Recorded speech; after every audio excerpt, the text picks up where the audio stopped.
지난 시간에는 고대 중국인들에게서 기원한 화이론, 중화사상에 대해서 살펴보았습니다.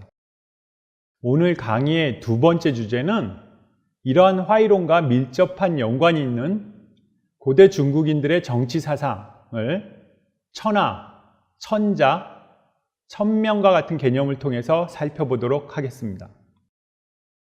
지금 보시고 있는 사진은 베이징의 천단이라고 하는 곳의 사진입니다. 명청시대의 황제들이 이곳에서 하늘에 제사를 지내던 곳입니다. 그리고 이러한 천단의 건축물이 천원 지방의 사상에 따라서 원형으로 구축되어 있는 모습을 볼 수가 있습니다. 중요한 지점은 이 천단에서 하늘의 제사를 지낼 수 있는 존재는 오직 천자만이 가능했다라는 것입니다. 다음 사진은 서울에 있는 황구단의 사진입니다. 1897년 러시아 공사관에서 경운궁, 지금의 덕수궁으로 환궁한 고종은 대한제국 수립을 선포하고 황구단에 나아가 황제의 자리에 오르게 됩니다. 그리고 광무라는 독자의 연호도 갖게 되었습니다. 고종 이전의 조선의 왕들은 중국 황제에 대해서 제후의 위치에 있었기 때문에 원칙적으로 하늘의 제사를 지낼 수 없었습니다. 독자의 영역과 백성을 다스린 조선의 국왕이었지만 하늘의 제사를 지내지 못하고 오직 자신의 영역 안에 있는 산천에만 제사를 지낼 수 있었습니다. 자, 그러면 고종은 대한제국을 선포하고 나서 왜 황구단에서 제사를 올린 뒤에 황제에 즉위했는지 이러한 점에 대해서 좀 더 본격적으로 살펴보도록 하겠습니다. 첫 번째 테마는 천하와 천자입니다. 이 두 단어에 공통적으로 들어가 있는 천에 대해서 살펴보도록 하겠습니다. 주나라가 건국한 이후로 천은 만물의 주재자이자 인격신적인 성격을 띠게 되었습니다. 그런데 시대가 흘러갈수록 이러한 개념은 점점 희박해지고 천은 추상화되어서 질서의 근원이라는 의미를 갖게 되었습니다. 주나라 이래로 이러한 천관념에서 파생된 것이 바로 천명과 천하통치의 이념입니다. 천명이라는 것은 천자 권력의 정통성이 천명에 부여해서 비롯된다고 믿는 사상입니다. 시경 소화편의 북산이라는 시에 보면은 다음과 같은 시가 나옵니다. 제가 한번 해석을 해보도록 하겠습니다. 보천지하의 막비왕토여 솔토지빈의 막비왕신이라. 보천은 드넓은 하늘이라는 뜻입니다. 드넓은 하늘 아래 왕토, 왕의 땅이 아닌 곳이 없고, 솔토지빈, 빈은 물가 빈이라는 뜻이죠. 땅 끝에 모든 물가까지 왕신, 왕의 신하 아닌 자가 없다.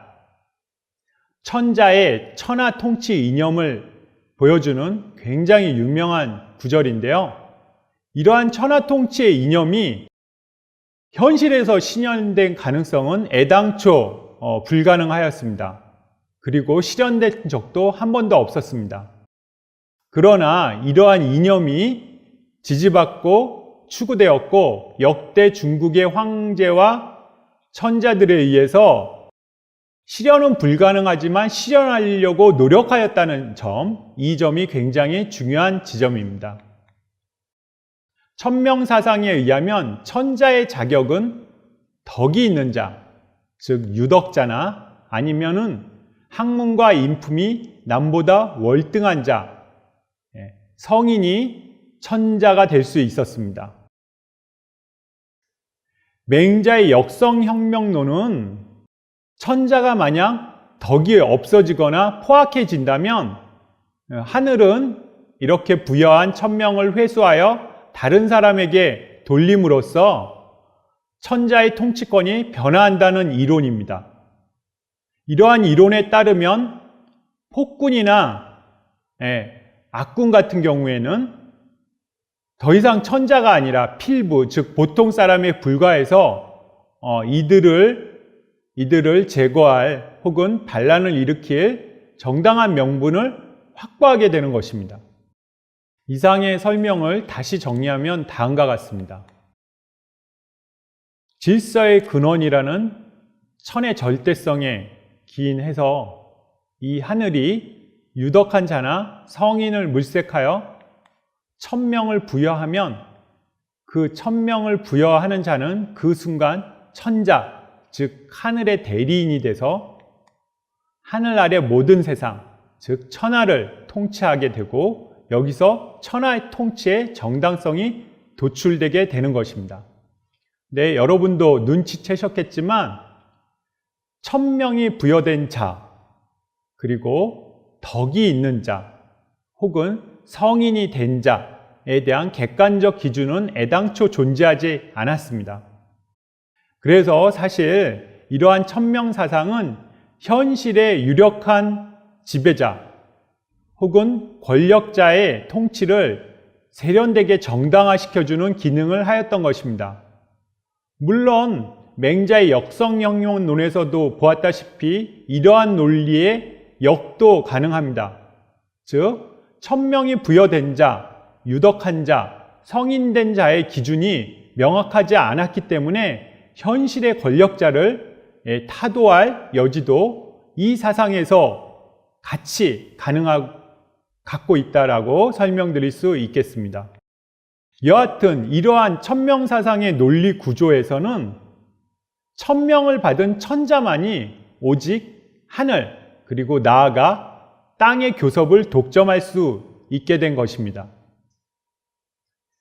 아까도 설명드렸다시피 조선의 제후는 독자의 영역과 백성을 가졌지만은 오직 자신이 다스리는 영역 내의 산천에만 제사를 지낼 수 있었습니다.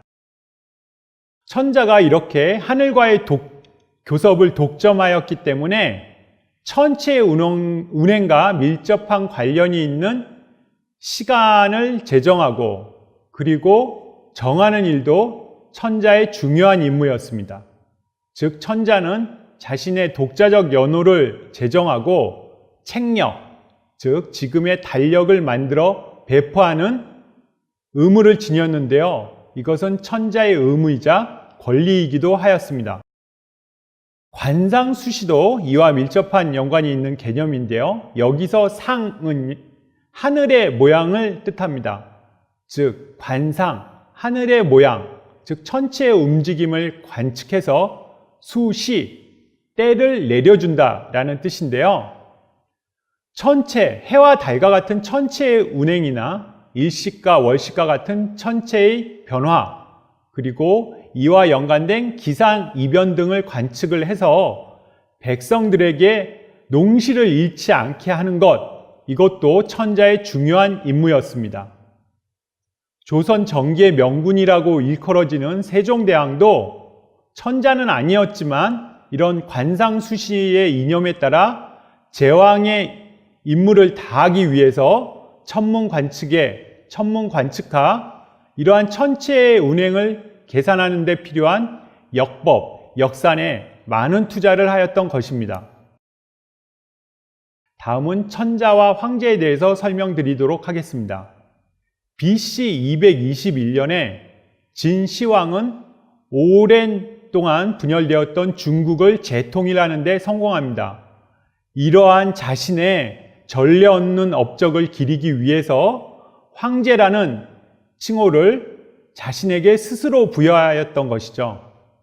이 황제라는 칭호는 시간이 갈수록 천자와 혼용되어서 둘 다 중국의 최고 지배자를 의미하게 되었습니다. 천명을 받은 통치자의 의무는 두 가지가 있었는데요. 첫 번째는 천하의 통일과 태평, 두 번째는 천하 만물의 교화와 예치였습니다. 즉 천자의 덕으로 인간을 포함한 천하 만물을 교화시키고 이들을 법이나 형벌이 아닌 예치로 다스리는 것이 천명을 받은 통치자의 의무였던 것입니다. 중국의 역대 기록에 보면 다음과 같은 말들이 많이 등장하는데요. 차례로 살펴보도록 하겠습니다. 천자무외. 천자는 바깥이 없다. 즉 안과 바깥이 없다 라는 의미죠. 여기서 안은 중국의 영역, 바깥은 중국 밖에 오랑캐가 사는 영역을 의미합니다. 일시동인, 똑같은 인으로 한결같이 바라본다 혹은 한결같이 대우한다라는 의미입니다. 즉 안과 밖을 구별하지 않고 똑같은 인과 덕으로서 대우한다라는 의미입니다. 대상은 역시 안에 있는 중화의 백성들, 밖에 있는 오랑캐가 전부 포함되는 개념입니다. 마지막으로 화이 일가인데요. 화와 이가 한 가족, 여기서는 크게 보아서 한 나라가 되었다고 해석하는 게 타당하겠죠. 이러한 말들은 전부 천자의 천하통치 이념을 표현한 말들이었습니다. 마지막으로 천명사상과 화이론의 관계에 대해서 살펴보도록 하겠습니다. 이렇게 천명을 받은 천자가 자신의 덕으로서 화와 이를 다스리고 교화시키고 이들을 똑같이 예치로서 통치한다면은 이 세상은 모두 화와 이의 구별이 없어지게 됩니다. 즉 이가 모두 화가 되는 것이죠. 이러한 이상이 바로 중국의 황제나 천자가 궁극적으로 추구하였던 정치의 가장 높은 단계였습니다.